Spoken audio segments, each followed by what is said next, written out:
안녕하세요. 오늘의 술 안내해드리겠습니다. 오늘의 술은 총 3종이고요.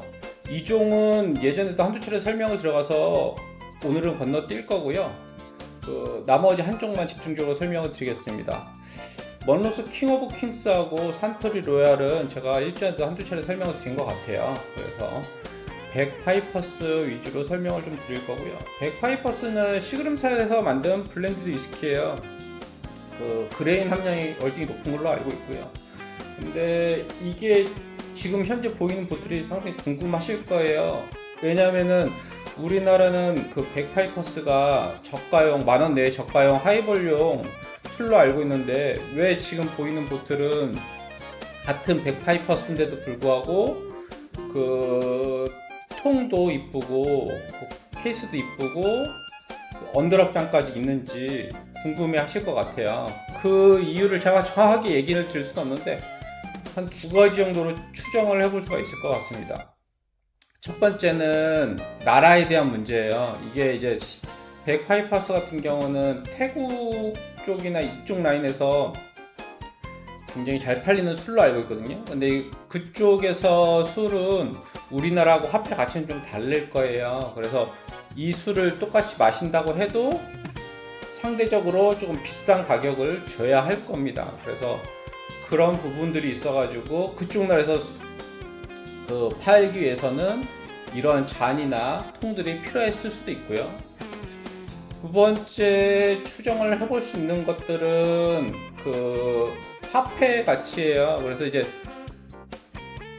이 술이 시간이 지나면서 원재료가 올라가면서 이 술을 가격도 올려야 되잖아요. 근데 이제 그 가격 저항력이라는 게 만만치가 않았을 거예요. 그리고 이제 위스키 가격을 한꺼번에 높게 올리기도 좀 힘들고 하니까 이거를 고민을 좀 많이 회사에서도 했을 것 같아요. 그래서 그러면은 어떤 방식으로 해야 되느냐?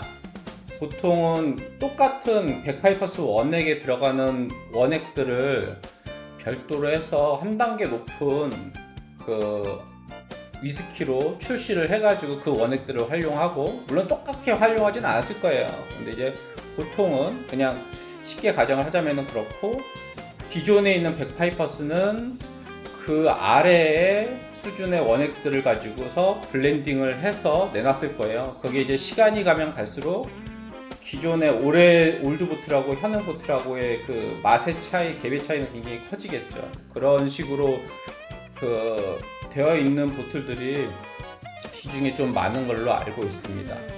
그리고 만약에 그렇게 한다 그러면은 아무래도 연도 표기된 보틀보다는 나스 위스키가 훨씬 더 수월할 거예요. 연도는 어쨌든 그 연도를 숙성을 해야 되기 때문에, 이상을 숙성을 해야 되기 때문에 힘들 수 있는데, 나스는 그렇지 않으니까 아무래도 나스 위스키가 그런 부분에서 상당히 유리할 겁니다. 그럼 한 가지 가정을 해보면은 연도를 표기하는, 예를 들어서 뭐 시바스 리가드라든지 발렌타인이라든지 이런 것보다는 연도 표기가 없는 나스로 벌써 자리를 잡은 조니 워커 블루, 그린, 레드, 골드 같은 조니 워커 쪽이 아무래도 상품을 그런 식으로 운영하기는 굉장히 수월할 거예요. 그런 면에 있어서 조니 워커 쪽이, 디아지오 쪽이 굉장히 잘 포지션을 잡았다고 생각이 됩니다. 개인적인 생각이 들어가 있는 거라서 조금 사실과 다를 수도 있는데요. 아마 합리적인 선에서 추론을 해봤습니다. 그래서 오늘 백파이퍼스와 관련된 얘기를 좀 해봤고요. 이거 관련된 얘기는 다음번에 더 자세하게 제가 안내 드리도록 하겠습니다. 이상입니다. 감사합니다.